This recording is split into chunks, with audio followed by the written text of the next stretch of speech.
Chapter का नाम है डबल एंट्री बुक कीपिंग। अव्वल तो इस चैप्टर के अंदर काफी ज्यादा टॉपिक्स हैं, लेकिन हम पहले डबल एंट्री बुक कीपिंग का जो मेन टॉपिक है उसको कंप्लीट करेंगे, समझेंगे, और उसके बाद फिर बाकी टॉपिक्स, मतलब चैप्टर 3 हम कंप्लीट करेंगे, पूरा करेंगे। लेकिन स्टार्ट में करवाने लगा हूँ अपना अकाउंटिंग इक्वेशन से। अगर आप बुक खोलोगे तो बुक में भी पहले वो डॉक्यूमेंटेशन वाला वो भी मैं करवाऊंगा, सारे टॉपिक्स कवर करूंगा, क्योंकि चैप्टर जो हम स्टार्ट करेंगे उसको कवर सारे ही करेंगे। टॉपिक्स ऊपर नीचे, टॉप जो बुक के लिहाज से ऊपर नीचे हो सकते हैं, लेकिन कवर सारा करेंगे। तो अकाउंटिंग इक्वेशन सबसे पहला हमारा क्या कहते हैं टॉपिक है। अकाउंटिंग इक्वेशन क्या है? असल में हम समझने लगे हैं कि अकाउंटिंग इक्वेशन का मतलब क्या है, और अकाउंटिंग इक्वेशन का मकसद क्या है, और अकाउंटिंग इक्वेशन से आगे फायदे क्या होंगे। सही है। तो देखो, अकाउंटिंग इक्वेशन है assets is equal to liability plus capital. अब समझते हैं इस चीज को। जब भी जिंदगी में जब भी बिजनेस किया जाता है तो पैसे से स्टार्ट किया जाता है। जब भी बिजनेस किया जाता है तो उस बिजनेस को पैसे से स्टार्ट किया जाता है। अब बिजनेस को पैसे से स्टार्ट करने के लिए, बिजनेस को पैसे से स्टार्ट करने के लिए आपको कहीं ना कहीं से वो पैसा चाहिए होता है। दो केसेस हो सकते हैं कि जिससे आप पैसा अरेंज कर सकते हो बिजनेस चलाने के लिए। या तो आपकी आपके आपने अपने पर्सनल पैसे जोड़े हुए हैं, जैसे फॉर एग्जांपल मैंने अपने पर्सनल अमाउंट जोड़ी हुई है $30,000, कि मैं इससे क्या करूंगा, बिजनेस करूंगा। ठीक है। मैं अपनी सारी जिंदगी लगा के $30,000 जोड़े हैं कि मैं अब इसको बिजनेस में इन्वेस्ट करूंगा। लेकिन जब मैं बिजनेस में इन्वेस्ट करने लगा तो मुझे लगा कि $30,000 कम है, $30,000 कम है, मुझे मजीद $20,000 चाहिए। तो मैं जाऊंगा, ये तो मेरी ये जो अमाउंट है, जो 30,000 है, ये तो मेरी अपनी अमाउंट है ना, ये तो ओनर की अमाउंट है, जो ओनर ने आगे बिजनेस में इन्वेस्ट की है, अपनी पर्सनल अमाउंट। ये जो 20,000 है ना, ये ओनर कहेगा यार मुझे कहीं ना कहीं से चाहिए, तो ओनर क्या करेगा, लोन लेगा। लोन लेगा, यानी कि लोन का मतलब लाइबिलिटी बिजनेस के ऊपर आएगी। ठीक है, लाइबिलिटी बिजनेस के ऊपर आएगी, और लोन को यूज करेगा, और टोटल कितनी अमाउंट आ गई बिजनेस के पास अब, 50,000, और 50,000 में वो बिजनेस स्टार्ट कर देगा। यानी कि यानी कि बिजनेस स्टार्ट करने के लिए जो फंड्स का सोर्स होता है ना, बिजनेस स्टार्ट करने के लिए जो फंड्स का सोर्स होता है ना, वो दो होते हैं। फंड्स के सोर्स दो होते हैं, या तो कैपिटल, कैपिटल का मतलब जो ओनर ने इन्वेस्ट किया अपनी अमाउंट, ओनर्स इन्वेस्टमेंट। या फिर लायबिलिटी, यानी जो बिजनेस लोन लेता है ताकि बिजनेस रन किया जा सके, जो बिजनेस लोन लेता है ताकि उसको रन किया जा सके। तो ये याद रखना कि सोर्सेज ऑफ फंड्स जो है ना, वो दो किस्म के ही होते हैं, या लायबिलिटी या कैपिटल। सही है। इसके अलावा कोई सोर्स ऑफ फंड नहीं है। अच्छा, अब ये तो सोर्सेज ऑफ फंड, आपके पास पैसे इकट्ठे हो गए। ठीक है, फॉर एग्जाम्पल जैसे मैंने अभी आपको बताया कि 30,000 की आपका कैपिटल था, यानी अपनी अमाउंट थी, प्लस 20,000 आपका क्या था, लाइबिलिटी थी। ये दोनों जब आपके पास आ जाते हैं, इसके बाद आप इन्हीं पैसों को बिजनेस में लगाते हो, और बिजनेस के एसेट्स खरीदते हो, बिजनेस के एसेट्स खरीदते हो। असल में जो बिजनेस के एसेट्स खरीदे ही इसलिए जाते हैं कि एसेट्स खरीदेंगे और उस पे हम बिजनेस को रन करेंगे, ऑपरेशंस चलाएंगे। जैसे मैंने सबसे पहले पहला एसेट खरीदा लैंड, फिर बिल्डिंग बनाई, वो भी एसेट, फर्नीचर रखा, वो भी एसेट, अंदर एम्प्लॉयज जो ये जो तमाम मामला करने के बाद मैंने अब कहा चलो यार अब इस बिजनेस को हम ऑपरेट करते हैं। उसके अंदर माल मंगवाया, वो भी एसेट। ठीक है, फिर उसके ऑपरेशन के लिए सैलरीज दी, वो तो एक अलग चीज है, लेकिन ये चलाने के लिए, रन करने के लिए मुझे एसेट्स चाहिए थे। ठीक है, इस सारे साइकिल को चलाने के लिए मुझे एसेट्स चाहिए थे, और वो मैंने वही सोर्स जहाँ से पैसा, जिस सोर्स से पैसा उठाया था, उसी पैसे को एसेट्स में इन्वेस्ट कर दिया और अपना बिजनेस बना लिया। तो इक्वेशन यही कहती है कि जितने भी आपका कैपिटल हो और जितनी लाइबिलिटी होती है, ये इक्वल होती है आपके एसेट्स के, यानी यही सोर्सेज ऑफ फंड्स आप एलोकेट करते हो, यानी sources of funds and liabilities और कैपिटल, और वहां से मैंने एरो बनाया टुवर्ड्स एसेट्स, कि यहाँ पे आप इसको एलोकेट करते हो, इन्वेस्ट करते हो, ताकि आप बिजनेस के लिए कुछ बना सको, बिजनेस को खड़ा कर सको, ताकि उसके बाद बिजनेस को के ऑपरेशन कंटिन्यू रहें। सही है। तो सोर्सेज ऑफ फंड्स है लाइबिलिटी और कैपिटल, और एलोकेशन ऑफ फंड है एसेट्स। तो इसका मतलब आज के बाद से हमारी जो अकाउंटिंग इक्वेशन है वो है asset is equal to liability plus capital. यानी ये इक्वेशन इतनी पक्की याद होनी चाहिए, कि इतनी पक्की याद होनी चाहिए ये इक्वेशन, कि जब भी, जिस वक्त भी बात आए ना इससे रिलेटेड कि यार अकाउंटिंग इक्वेशन क्या है, तो आप लोगों के जहन में और बात ही कोई ना है, क्योंकि इस बेस पे ना आगे हमारा सारा double entry book keeping system है, और इस बेस पे सारे कॉन्सेप्ट्स हैं जो कि हमें यहाँ पे समझने हैं। इस बेस पे सारे कॉन्सेप्ट्स हैं जो कि हमें यहाँ पे समझने हैं। अब हम स्टार्ट करने लगे कि assets is equal to liability plus capital, ये तो हमने सीख लिया। अब मैं क्या करूंगा, मैंने मुख्तलिफ ट्रांजेक्शन्स लिखी हुई हैं, मुख्तलिफ ट्रांजेक्शन्स लिखी हुई हैं, उन ट्रांजेक्शन्स को इस इक्वेशन के अंदर लेके आऊंगा। अब ये चीज ट्रांजैक्शन को तो एसेट्स के अंदर लेके आऊंगा। इस चीज को समझने से पहले, इस चीज को समझने से पहले मैं आपसे कुछ बात करना चाह रहा हूँ इस इक्वेशन के ऊपर। इस इक्वेशन के ऊपर कुछ थोड़ी सी थ्योरेटिकल डिस्कशन करने लगा हूँ, ठीक है, उसको समझते हैं। थ्योरेटिकल डिस्कशन क्या है, वो ये है कि ये इक्वेशन के बारे में मैंने एरो बनाया हुआ है, ये एरो मैं लेके गया हूँ टुवर्ड्स द एक थ्योरेटिकल पॉइंट। ये पॉइंट सुनते हैं पहले, फिर उसके बाद हम स्टार्ट करते हैं अपने सवाल को, जो कैलकुलेशन हमने सीखनी। क्या लिखा हुआ है, आफ्टर एवरी ट्रांजेक्शन, ये मैंने ये इक्वेशन की बात हो रही है, इक्वेशन की। There is the change in equation, कि इक्वेशन के अंदर थोड़ा बहुत चेंज आता है, या एसेट्स में चेंज आएगा, या लाइबिलिटीज में चेंज आएगा, या कैपिटल। देखो ना, तीन ही चीजें हैं ना, कैपिटल है, लाइबिलिटी है, या एसेट्स है। इनके अंदर चेंज जरूर आएगा, ठीक है। बट साइड्स ऑफ इक्वेशन, देखो ना, दो साइड्स है ना, एक एसेट वाली साइड है और एक लाइबिलिटी प्लस कैपिटल वाली साइड है, विल रिमेन सेम। वो कह रहा ट्रांजेक्शन हो जाए, चेंजेस आएंगे, एसेट्स में आएगा, लायबिलिटीज कैपिटल चेंज हम मानते आएगा, लेकिन इक्वेशन सेम रहेगी। इस कॉन्सेप्ट का नाम है, जिसका ये प्रॉपर बोर्ड ने नाम दिया है, बोर्ड जो आपका इंटरनेशनल अकाउंटिंग स्टैंडर्ड बोर्ड है, उसने बताया हुआ है, इस कॉन्सेप्ट को बोलते हैं डुअलिटी कॉन्सेप्ट। कि हर ट्रांजेक्शन की इफेक्ट्स कितने होते हैं, दो इफेक्ट्स होते हैं हर ट्रांजेक्शन के। मैं यहाँ लिख देता हूँ कि एवरी ट्रांजेक्शन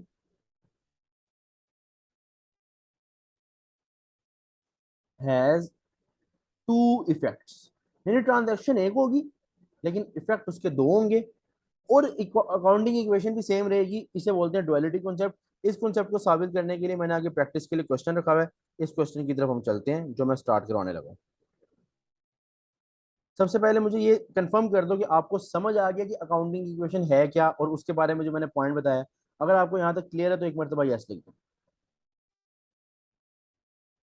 अगर यहाँ तक क्लियर है तो एक मरतबा यस लिख दें, फिर हम आगे क्वेश्चन स्टार्ट करते हैं।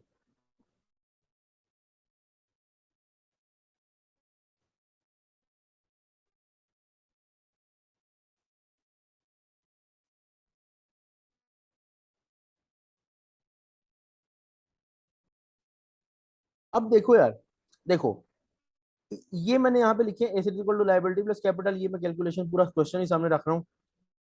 जरा गौर से सीखना, जरा गौर से।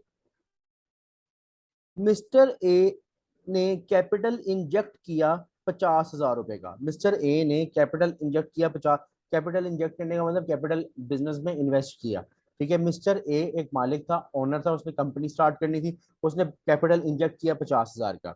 अब मैंने आपको अभी थोड़ी देर पहले बताया कि हर ट्रांजेक्शन के कितने इफेक्ट्स होते हैं, दो इफेक्ट्स होते हैं। तो इस ट्रांजेक्शन के भी फिर दो इफेक्ट्स होंगे, इस ट्रांजेक्शन के भी फिर दो इफेक्ट्स होंगे। अब हम उन दो इफेक्ट्स पे बात करने लगे हैं, अब हम उन दो इफेक्ट्स पे बात करने लगे जो इस ट्रांजैक्शन के होंगे। तो देखो, सबसे पहली बात, जब उसने कैपिटल इन्वेस्ट किया, इसका मतलब बिजनेस का कैपिटल इंक्रीज हुआ, इसका मतलब बिजनेस का कैपिटल इंक्रीज हुआ। यानी कि ये 50,000 के बारे में मैं लिख सकता हूँ यहाँ पे आगे जाके कैपिटल के नीचे, कि 50,000 रुपया बिजनेस में पैसा, 50,000 रुपया कैपिटल इंक्रीज हुआ, मैंने 50,000 लिख दिया। सिंपल मैंने क्या किया, ये यही एसेट लायबिलिटी और कैपिटल मैं यूज कर रहा हूँ इस फॉर्मेट के अंदर। कैपिटल के नीचे मैंने लिख दिया कि 50,000 रुपया बिजनेस का आया। लेकिन मुझे आपसे ये पूछना है कि मैंने तो बताया था कि हर ट्रांजेक्शन के दो इफेक्ट होते हैं। कैपिटल तो मैंने इंजेक्ट किया, कैपिटल तो ऐड हो गया, कैपिटल तो आ गया नीचे उसके। दूसरा इफेक्ट इस ट्रांजेक्शन का क्या होगा, चाहे आपको मतलब तुक्का लगा दो, लेकिन बताना जरूर है। फिर चाहे एक साइड से कैपिटल तो इंक्रीज हो रहा है, दूसरा इफेक्ट क्या होगा इस ट्रांजेक्शन का, दूसरा इफेक्ट क्या होगा इस ट्रांजेक्शन का। मतलब मैं एक हिंट दे देता हूँ कि दूसरा इफेक्ट या तो लायबिलिटी पे आएगा या एसेट पे आएगा, या लायबिलिटी पे आएगा या एसेट पे आएगा। हिंट दे देता हूँ, लेकिन आपने बताना है एग्जैक्टली क्या होगा, क्या आ रहा है जहन में, कि अगर एक साइड से कैपिटल बढ़ रहा है, दूसरी साइड से क्या चीज पे इफेक्ट आ रहा होगा।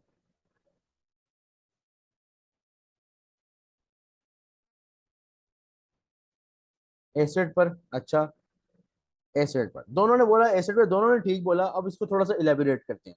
देखो, 50,000 रुपए कैपिटल जब बढ़ा, अब देखो कैपिटल तो कैपिटल बजाते हो कैश नहीं है, कैपिटल एक वर्ड है कि कैपिटल इंक्रीज हो गया, कि बिजनेस के अंदर इन्वेस्टमेंट आ गई ओनर की।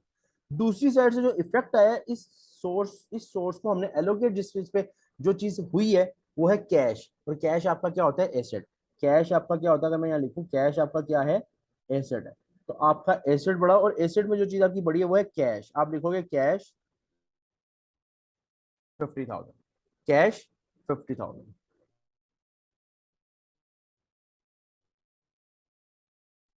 अच्छा, तो हम इस पॉइंट पे थे, हम इस पॉइंट पे थे कि 50,000 कैपिटल और 50,000 कैश, 50,000 कैपिटल और 50,000 कैश, ये दो इफेक्ट्स आए हैं।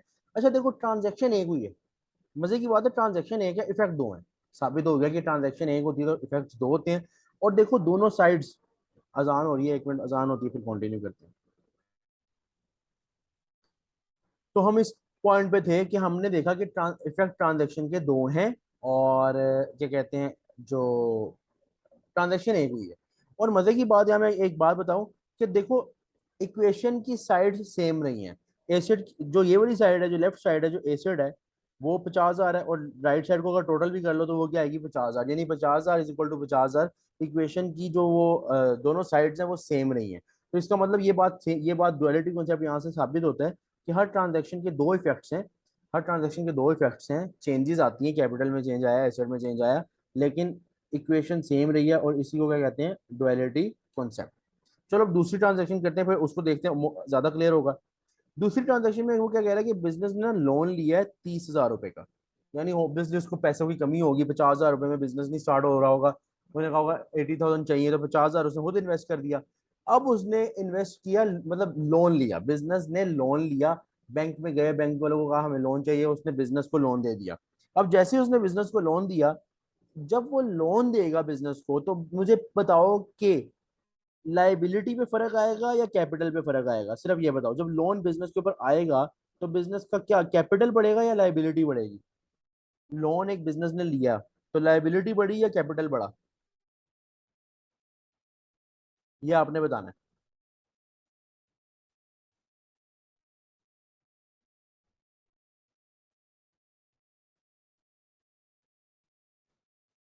हाँ भाई सरमत, लाइबिलिटी कैपिटल?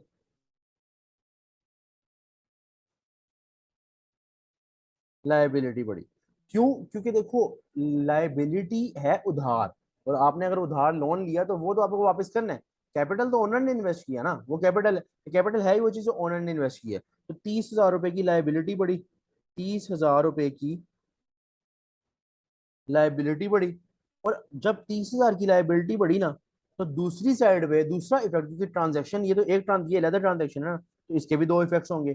अब जब लाइबिलिटी उधार तो बढ़ गया, दूसरी साइड से आपको कैश भी तो आ रहा है बैंक से, तो दूसरी साइड से आपका एसेट बढ़ गया, यानी कैश ही बढ़ा, कितने से, 30,000 से। कैश ही बढ़ा कितने से, 30,000 से।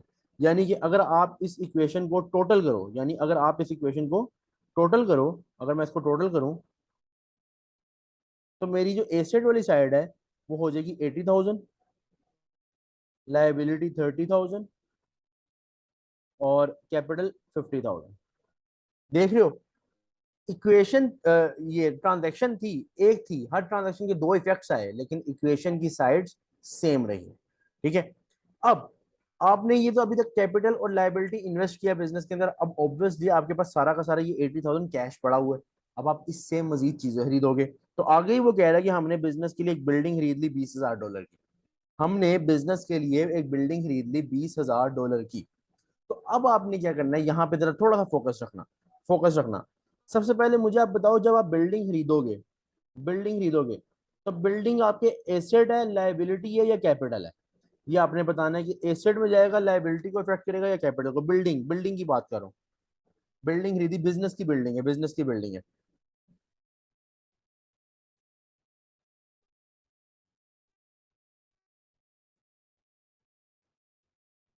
एसेट। अब बिजनेस का एसेट है बिल्डिंग, ऑब्वियसली बात है, तो यहाँ से एसेट बढ़ा दो, यहाँ से बिल्डिंग का एसेट बढ़ा दो, किस नाम से, बिल्डिंग से, 20,000 की।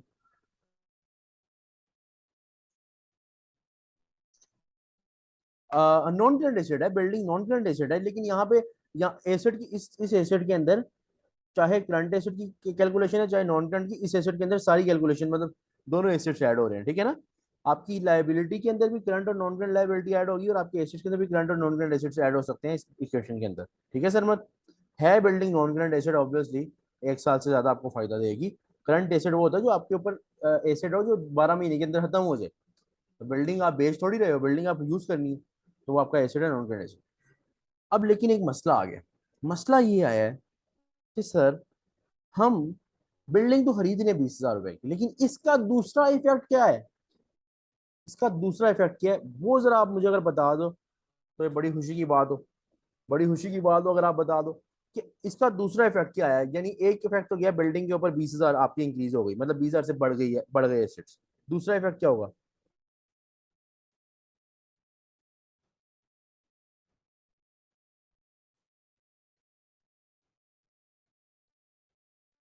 शर्मा आप बताओ।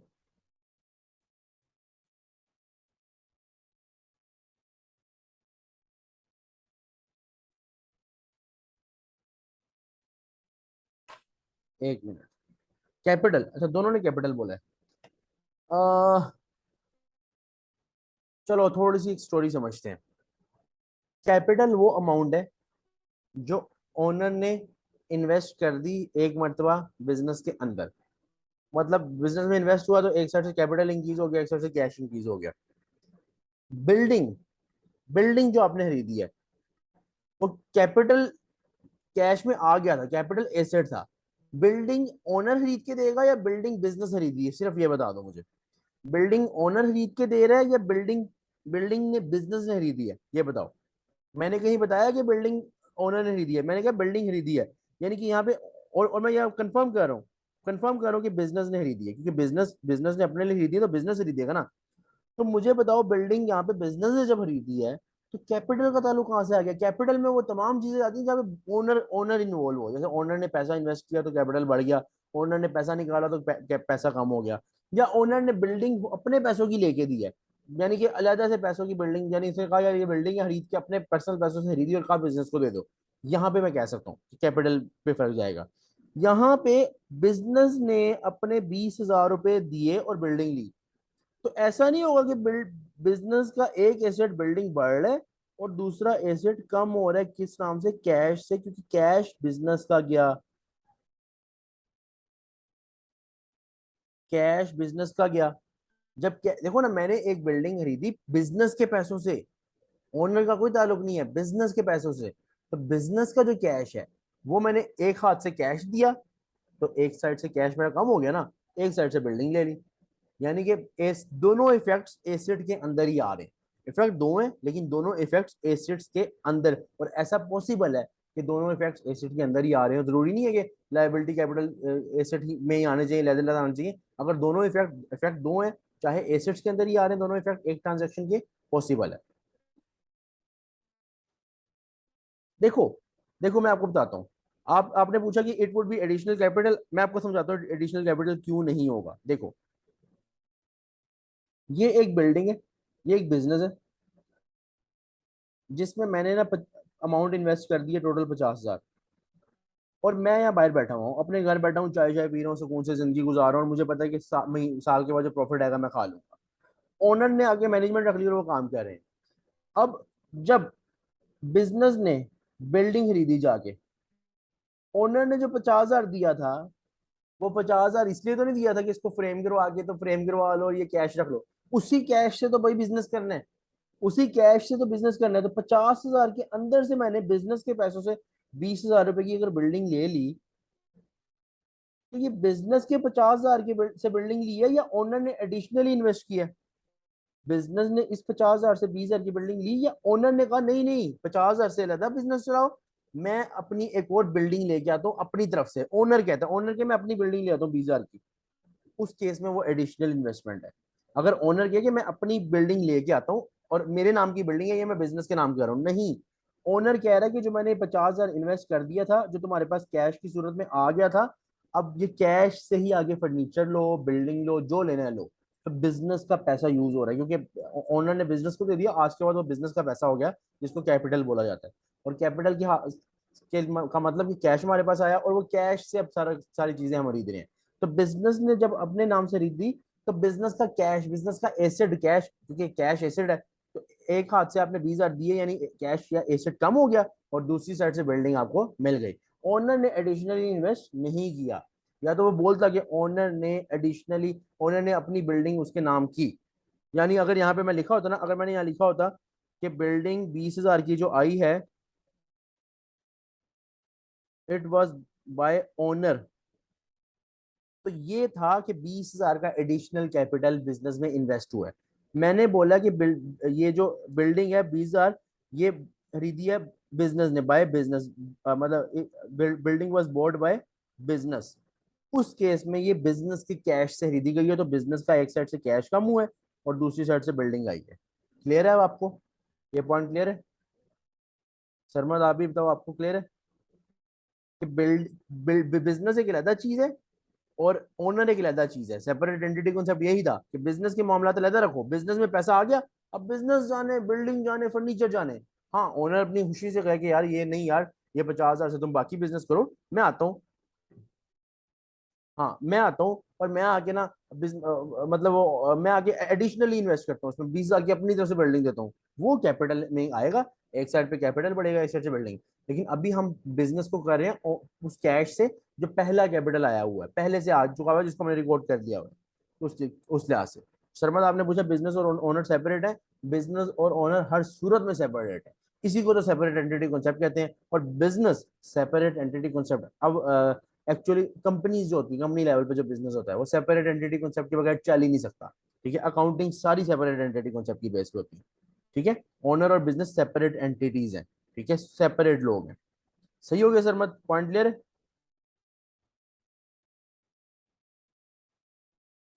यहाँ तक क्लियर है सर मत? गुड है, गुड है। अब चलो इसको टोटल करते हैं, इसको टोटल करते हैं और देखते हैं क्या बनता है। क्योंकि हमें तो इक्वेशन सेम लानी है भाई, किसी तरह भी हमें किसी तरह भी इक्वेशन सेम लानी है। तो अच्छा, मैं ना थोड़ा इसको ना,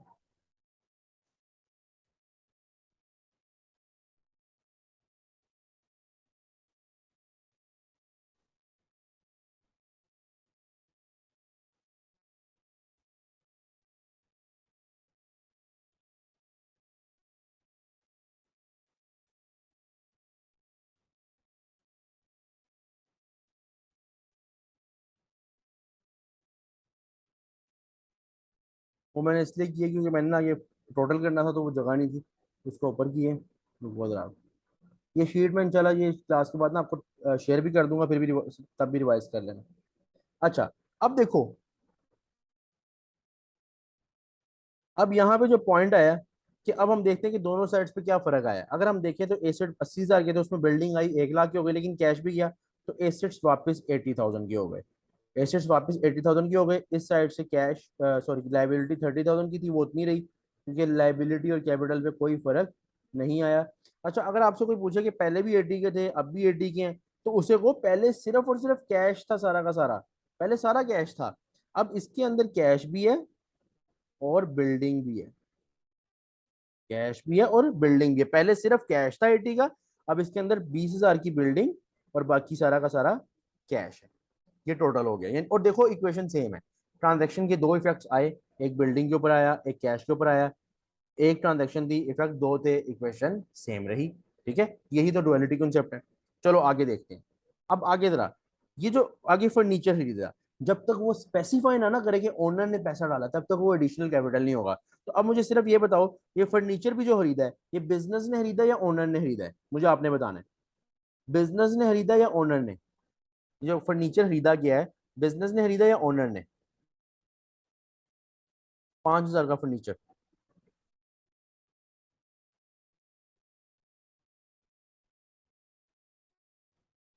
ये 5,000 का फर्नीचर किसने खरीदा है? बिजनेस ने। ये चीज मतलब अगर साइलेंट केस होगा तो ये नॉर्मल है, मतलब कुछ भी नहीं बताया तो ये नॉर्मल है कि हाँ यार बिजनेस ही खरीदा है। जब बिजनेस में अंदर एक बंदे ने अपना पैसा डाल दिया, तो वो बाहर से भी पैसा लेके आएगा कि भाई मैं फर्नीचर भी दे रहा हूँ, बिल्डिंग भी दे रहा हूँ, माल भी दे रहा हूँ, तो भाई कैपिटल क्यों इन्वेस्ट किया था? कैपिटल वो चीज है जहां से आगे फिर चलाया जाता है मामला। खैर, अब हमने 5,000 का फर्नीचर ले लिया, तो इसके अंदर भी दो इफेक्ट्स होंगे इस तरह कि एक साइड से आपका फर्नीचर बढ़ेगा कितने से, 5,000 से, और साथ आपने ऑब्वियसली वो फर्नीचर कैश पे लिया, वो आपने फर्नीचर कैश पे लिया, तो कैश बिजनेस का चला जाएगा 5,000 से। ठीक है, और इफेक्ट वही वाला जैसे बिल्डिंग वाला ऊपर था, सेम फर्नीचर का भी वही कॉन्सेप्ट है। मतलब लॉजिक वही लगी है, फॉर्मूला जो बनाने में। तो ये भी क्या आ जाएगी फिर से मेरा ख्याल है 80,000 इज इक्वल टू 30,000। लेकिन इस बार यही बात है कि जो 80,000 है इसके अंदर फर्नीचर भी है, बिल्डिंग भी है और कैश भी है। ठीक है। अच्छा, इससे अगली एंट्री है ये वाली, ये मैं थोड़ा नीचे कर रहा हूँ क्योंकि वो मैंने ऊपर लिख दिया। अगली एंट्री है कि इन्वेंट्री खरीदी है 5,000 की ऑन कैश। इस बार उसने खुद बोला है कि कैश पे खरीदी है, यानी कि अपने कैश से खरीदी है, इसने ये नहीं बोला ओनर ने इन्वेस्ट किया या एडिशनल इन्वेस्टमेंट है। इन्वेंट्री खरीदी है 5,000 की ऑन कैश। तो सेम इफेक्ट जैसे अभी तक हमने पिछली दो ट्रांजेक्शन की है, सेम इफेक्ट जाएगा क्या कि इन्वेंटरी भी आपकी एसिड है। इन्वेंटरी क्या होता है, इन्वेंटरी का सुन लो। इन्वेंटरी वो माल होता है जो आप मंगवाते हो और उसको आगे बेचते हो, या अगर रॉ मटेरियल मंगवाते हो तो उसको प्रोडक्शन करके उसको आगे बेचते हो। ठीक है। तो इन्वेंटरी जो आपने खरीदी है, माल जो आपने खरीदा है 5,000 का कैश, वो भी आपका एसिड। इन्वेंटरी आपका बढ़ेगा 5,000 से। इन्वेंटरी आपकी बढ़ रही है 5,000 से, जरा गौर से देखना, इन्वेंटरी आपकी बढ़ रही है 5,000 से और कैश आपका कम हो रहा है 5,000 से। सेम वही इफेक्ट, किसी में भी लाइबिलिटी और कैपिटल का इफेक्ट नहीं आ रहा। अब आएगा आगे क्या, अब आगे देखना जरा, अब आगे चेंजिंग आने लगी है। अभी तक मैंने समझा, सॉरी मैंने, हाँ टोटल किया ना, इसको नहीं लिखना था यहाँ पे, टोटल में लिखेंगे इसको जब टोटल करेंगे। कि लाइबिलिटी और इसमें कोई इफेक्ट नहीं आया हुआ है ट्रांजेक्शन में। अब टोटल करते हुए लिखेंगे कि यहाँ पे फिर से 80,000 आ गए is equal to, equation same है, तमाम मामला चल रहे हैं लेकिन इक्वेशन सेम है। इसके बाद आपके पास जो ट्रांजैक्शन है ना, ये ट्रांजैक्शन इंपॉर्टेंट है, जरा गौर से देखना। अभी तक तो सिर्फ समझ आ गई ना कि बिजनेस के अंदर क्या मामला आते हैं। बिजनेस के पास पैसा आ गया तो बिजनेस खरीदेगा तो बिजनेस का कैश जाएगा। अब आ गया इन्वेंटरी आपने ली है 3,000 ऑन क्रेडिट, 3,000 ऑन क्रेडिट। इस केस को पहले हम समझते हैं। बिल्कुल बिल्कुल आपने ठीक बोला। पहले हम समझते हैं कि एक होती है कैश ट्रांजैक्शन और एक होती है क्रेडिट ट्रांजैक्शन। देखो फॉर एग्जांपल आपने इन्वेंट्री खरीदनी है, यानी आपने परचेज करनी है, और आप गए उसके पास, उसने कहा कैश पे परचेज होगी, यानी ये ट्रांजैक्शन कैश पे होगी। तो इसका मतलब ये है कि आपको जितनी भी इन्वेंट्री लेनी है ना, वो आप जैसे ही खरीदोगे, जैसे ही आप उसको खरीदोगे, उसके बदले आपको उसी वक्त कैश देना होगा। इन्वेंट्री लो, कैश दो, मतलब उसी वक्त कैश इन्वॉल्व है ट्रांजेक्शन में। ये नहीं कि आज ले जो बाद में दे देना कैश, नहीं, उसी वक्त पैसे दिए और माल लिया। ये होती है कैश ट्रांजेक्शन। क्रेडिट ट्रांजेक्शन में अगर आप परचेज कर रहे हो और आपको अलाउ है कि आप क्रेडिट ले सकते हो, तो क्रेडिट में क्या होता है कि आपको वो इन्वेंटरी दे देते हैं और साथ कुछ अरसे अरसा दे देते हैं। मे बी फॉर एग्जाम्पल उन्होंने आपको 30 डेज दे दिए कि ठीक है यार इन्वेंट्री ले जाओ और 30 डेज के बाद पे कर देना, 30 डेज के बाद पे कर देना। तो ये जब आपको दिन, कुछ दिन मिल जाते हैं ना, कुछ क्रेडिट, कुछ दिन मिल जाते हैं उधार के, इसे बोलते हैं क्रेडिट पीरियड।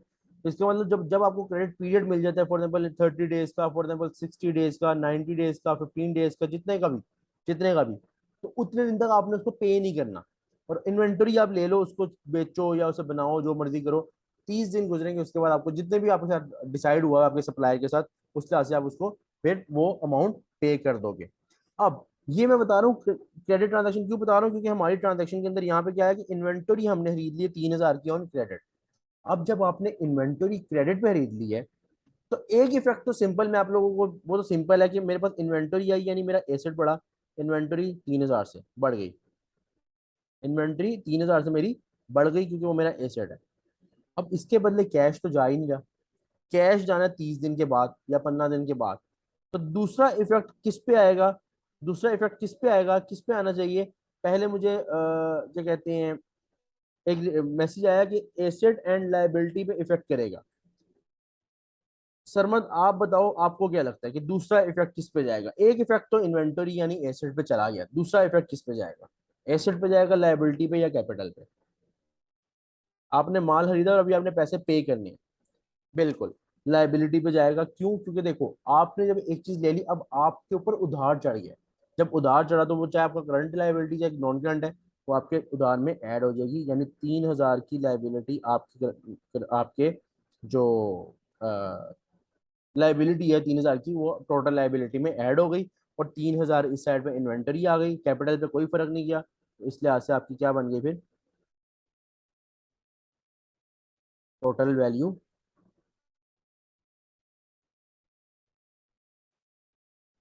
ये आ गई 83,000 is equal to 33,000 plus 50,000 plus 50,000।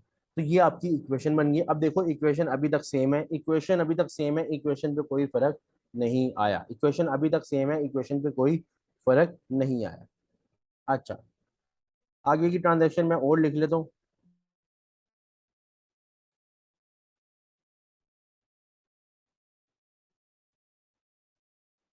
अगली ट्रांजैक्शन फॉर एग्जांपल